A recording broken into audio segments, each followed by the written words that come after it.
Algarve este genul acela de loc în care ai impresia că cineva a luat cei mai buni din ocean și peisaje dramatice, istorie și sate albe și le-a pus frumos într-o singură regiune. În următoarele minute trecem prin 10 locuri și experiențe de neratat în Algarve și vă spunem unde sunt și de ce merită și, foarte important, cam cât costă fiecare.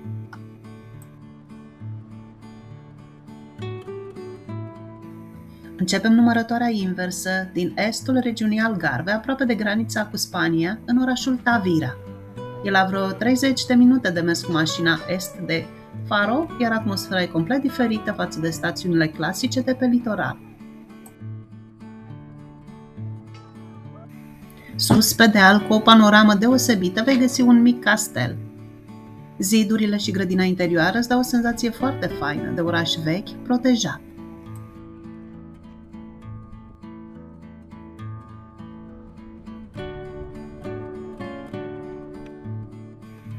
Partea frumoasă la Tavira este că experiența în sine aproape că nu te costă nimic. Plimbarea prin oraș este gratuită, intrarea la castel te costă 2-3 euro de persoană. În schimb, dacă vrei să schimbi vibe-ul și vrei să ajungi pe plajă, iei ferry spre insula Tavira și te costă în jur de 5 euro dus întors de persoană, în funcție de sezon. Despre orășelul ăsta am citit că ar avea 30 de biserici și este mic, cu densitate mare de biserici aici. De asta ziceau că este inima culturală, spirituală a regiunii și mai puțin turistic decât alte locuri.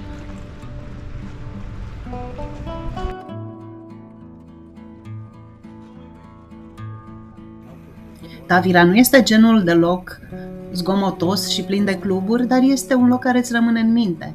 Podul roman peste râul Gilao este centrul gravitațional al orașului. De aici vezi case albe, acoperișuri vechi, străduțe înguste, care te îndeamnă spre plimbare.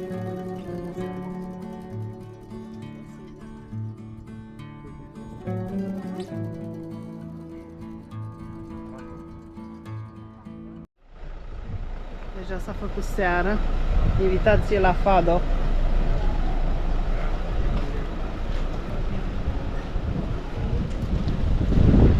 Frumos luminat la apus.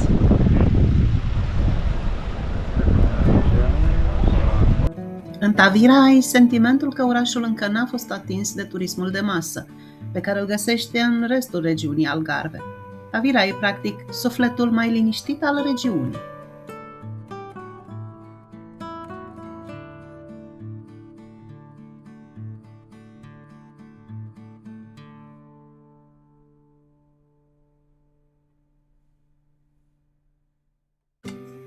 Nouă și mergem la extremitatea vestică a regiunii Algarve, la Sagres, cam la jumătate de oră, 45 de minute distanță de Lagos.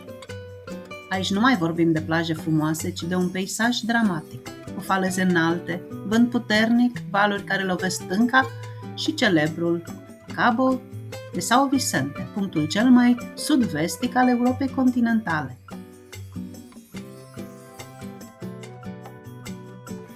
Multă vreme, oamenii chiar credeau că aici este capătul lumii.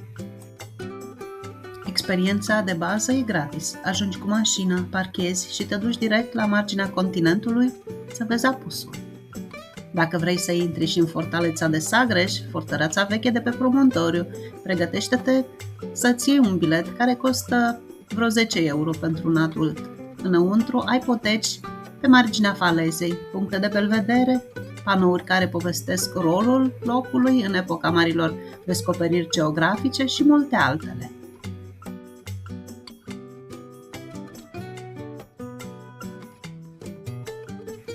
Sagres este locul în care oamenii vin să se regăsească. Îți lăsăm un link către playlistul nostru din Portugalia în descrierea acestui clip, dacă vrei să vezi mai multe despre acest loc. Aici oamenii nu vin pentru shopping sau viață de noapte. Vii să simți cum arată, de fapt, capătul lumii.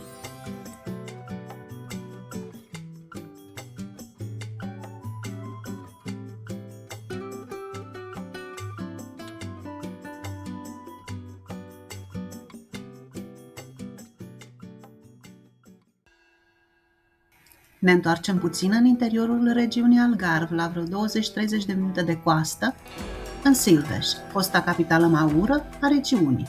Drumul până acolo te scoate din resorturi și te bagă printre dealuri cu portocali și sate mici. Deja simți că intri într-un alt film.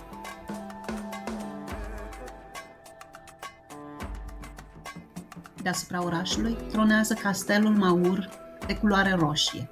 Din depărtare îl vezi, ca o fată de cărămidă în peisajul verde. Iar când intri, te plimbi pe ziduri groase, prin curți interioare și prin pasaje care îți amintesc imediat de influența arabă din zonă. Biletul la castel e chiar decent, 3 euro de persoană. Și pentru ceea ce primești acolo este un adevărat chilipir.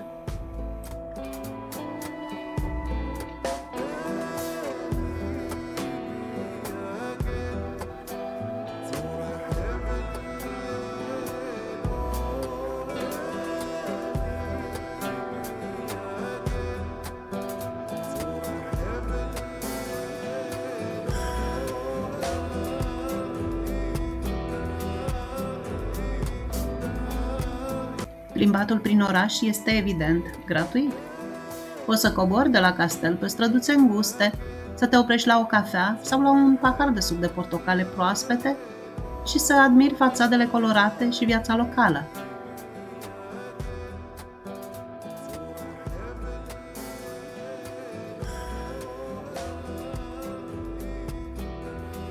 Și apropo, castelul din Silves este cel mai bine conservat castel Maur din Algarve, construit în mare parte din gresie roșiatică locală. Castelul are o priveliște impresionantă asupra orașului și a văii râului Arade. Tot aici, în Silves, există un festival medieval care transformă întregul oraș într-o scenă de istorie vie, cu străzile pline de cavaleri, meșteșugari, spectacole de epocă, muzică arab-andaluză și parade, recreând atmosfera din perioada maură și medievală.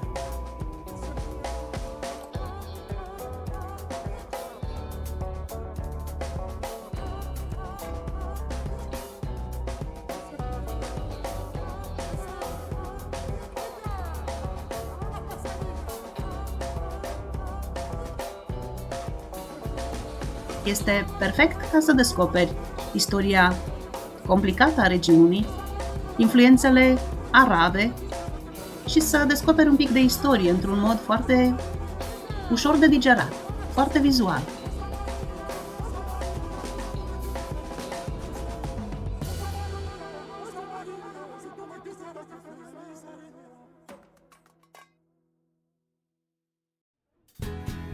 La numărul 7 suntem în capitala regiunii, Faro. Majoritatea oamenilor îl știu doar ca aeroportul din Algarve și fug mai departe, deși orașul chiar merită vizitat.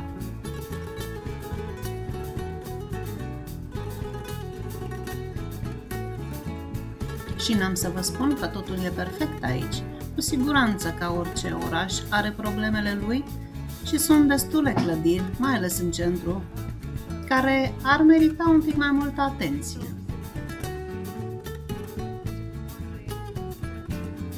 Orașul vechi e chiar lângă port. Intri pe sub Arco da Vila, prin vechile porți ale orașului și brusc ești pe străzi pavate cu ziduri medievale, case vechi și o catedrală care domină piața centrală. Urcarea în turnul catedralei costă câțiva euro. 3 sau 5, nu mai știu exact, dar merită fiecare ban, căci de sus vezi acoperișurile orașului și laguna Ria Formosa cu toate canalele și insulele ei. Plimbarea prin centru este evident gratuită, dar dacă vrei să intri în biserici, muzee sau să faci o plimbare cu barca, ar trebui să consideri un buget de aproximativ 25 de euro pentru un tur cu barca în funcție de durată și de sezon.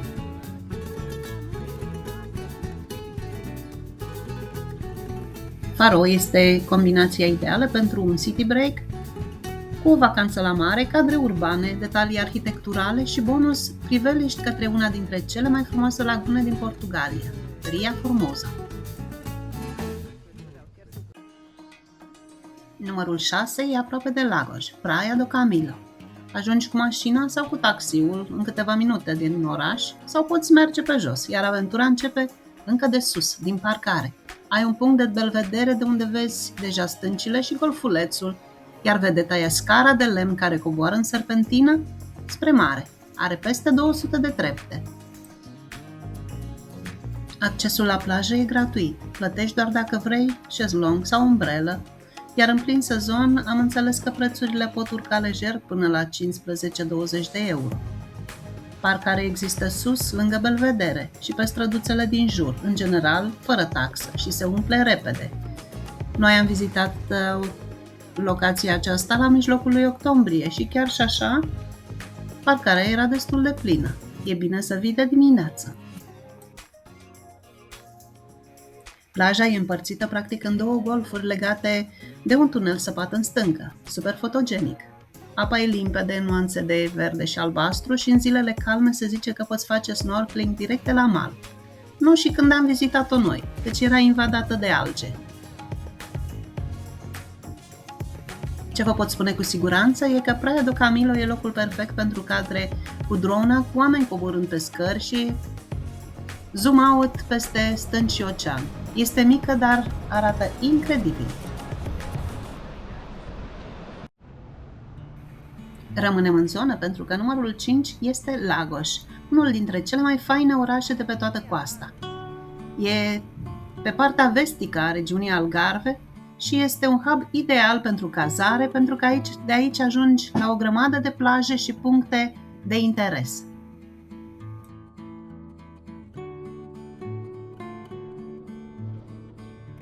Centrul vechi este ușor de vizitat și e plin de străduțe pietruite, clădiri acoperite cu bucățele de faianță colorate, ziduri vechi de oraș și o promenadă pe malul râului. Plimbarea, evident că nu te costă nimic și ai o mulțime de locuri în care te poți opri și ai surprize la tot pasul, artiști locali, terase pline, magazine mici, tot ce vrei. O atmosferă deosebită, o atmosferă de vacanță. Nouă ne-a plăcut foarte mult acest oraș. Am stat o săptămână cazați în Lagos și am dedicat un clip acestui loc. Vă invităm să-l urmăriți pe canalul nostru.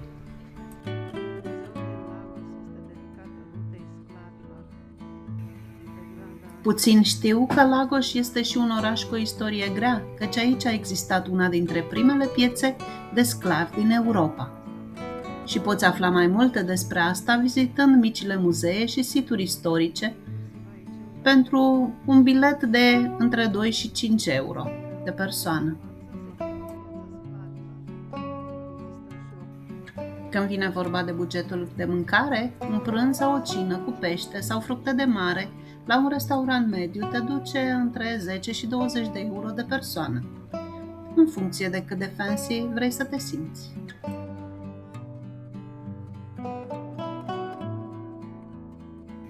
Lagos este un loc în care istoria, viața de noapte și vibe-ul tineresc se întâlnesc. Este destul de mic ca să te simți confortabil în el, dar destul de mare ca să nu te plictisești și e perfect ca bază pentru întreaga aventură în Algarve.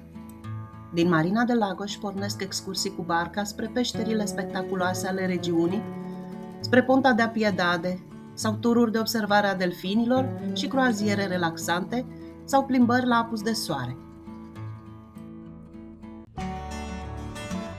La numărul 4 coborâm ritmul în Alvor, un sat pescăresc între Portimao și Lagos, unde ajungi ușor cu mașina sau cu autobuzul, iar senzația e imediat de liniște și calm.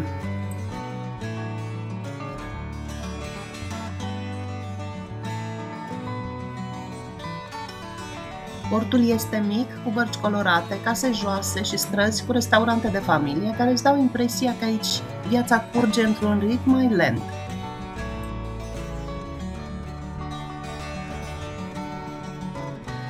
Mare atracție este Praia de Alvor, o plajă imensă cu nisip fin și valuri blânde, unde accesul e gratuit, iar dacă vrei confort și alegi un șezlong și umbrelă, vei plăti undeva între 15 și 20 de euro pe zi în vârf de sezon.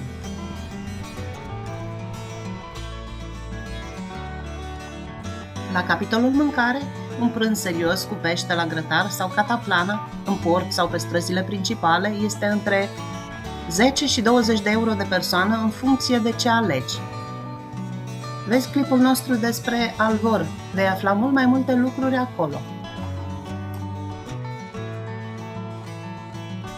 Alvor este secțiunea din clip în care vă arăt cum este de fapt Algarve autentic, fără resorturi uriașe sau nebunia marilor cluburi, doar mare, mâncare bună și apusuri lungi. Top 3 începe cu Ponta da Piedade, la marginea orașului Lagos, unde poți ajunge cu mașina, cu taxiul sau chiar pe jos dacă îți place să mergi. Și vorbim de circa jumătate de oră din oraș, depinde unde stai.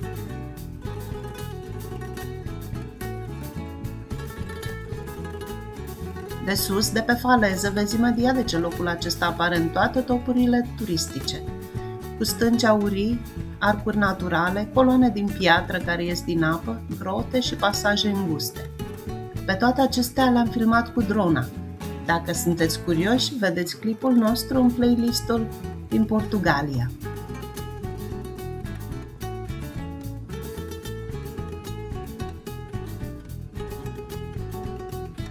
Accesul pe faleză și la punctele de belvedere este gratuit. Dacă vrei o experiență completă, poți coborî în portul din Lagos și să iei un tur cu barca, unde prețurile pornesc de obicei de la 20-30 de euro de persoană, pentru un tur de o oră și ceva, de-a lungul coastei. Va fi cu siguranță o experiență memorabilă. Cei cu un pic mai mult spirit de aventură puteți opta pentru tururile cu caiacul.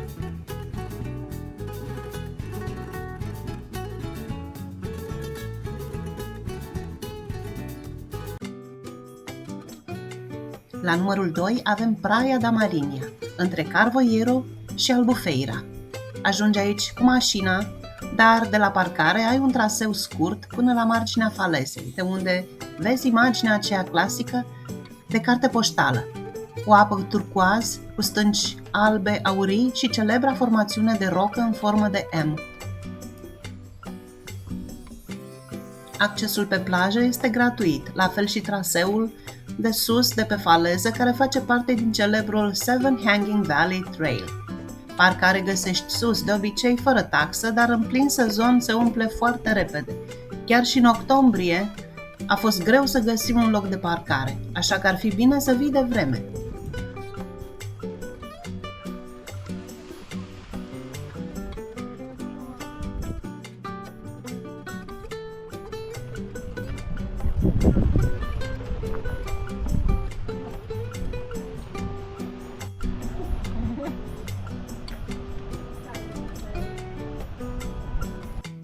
Dacă vrei să o vezi de pe apă, din diferite stațiuni de pe coastă poți lua turul cu barca, care trec și pe la Praia de Marinha și prin grote, iar prețurile sunt în general între 20 și 40 de euro în funcție de portul de plecare și durata turului. La Praia da Marinha, marea nu arată totul dintr-o dată, iar stâncile par să păstreze un secret pe care doar cei care se întorc îl vor afla.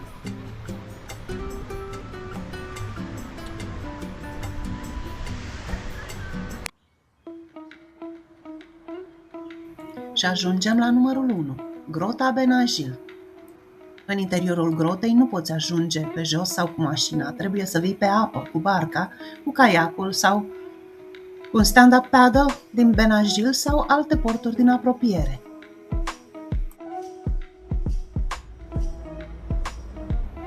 Cât costă și cum e turul cu barca plecând din Lagos, găsiți într-un clip pe canalul nostru. Chiar vă invităm să-l vizionați după acesta.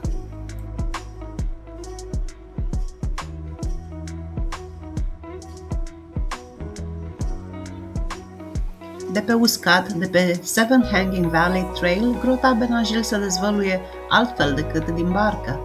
Nu auzi motoare, mai vezi oameni aici colo, nu vezi mulțimi, doar stâncă, marea și un cerc perfect de lumină care pare tăiat în piatră.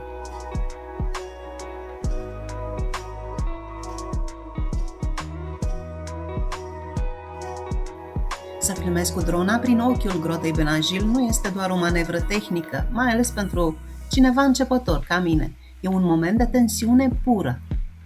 Deodată cerul dispare, lumina se strânge într-un cerc perfect, iar drona intră printr-un spațiu în care sunetul mării se amplifică și timpul pare să încetinească. Pentru câteva secunde e suspendat între stâncă și ocean, ghidat doar de lumină. Iar când ieși din nou spre cer, ai senzația că tocmai ai trecut printr-un secret pe care natura nu l-a gândit pentru camere, ci pentru curaj.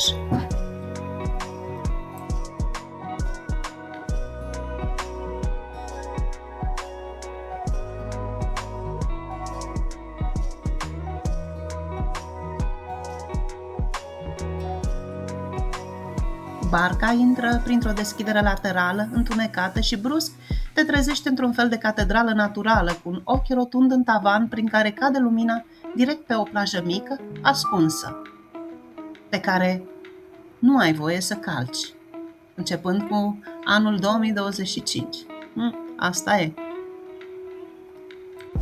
Și ca să nu fiți dezamăgiți, ar trebui să știți că n-aveți voie să pășiți pe acea plajă din interiorul grotei Benajil și că înotul în grotă nu este permis din motive de siguranță și pentru a proteja grota de turismul de masă care invadează. Pereții circulari cu straturi de rocă în nuanță de galben și portocaliu și sunetul valurilor care se sparg în interior fac acest loc să pară ireal.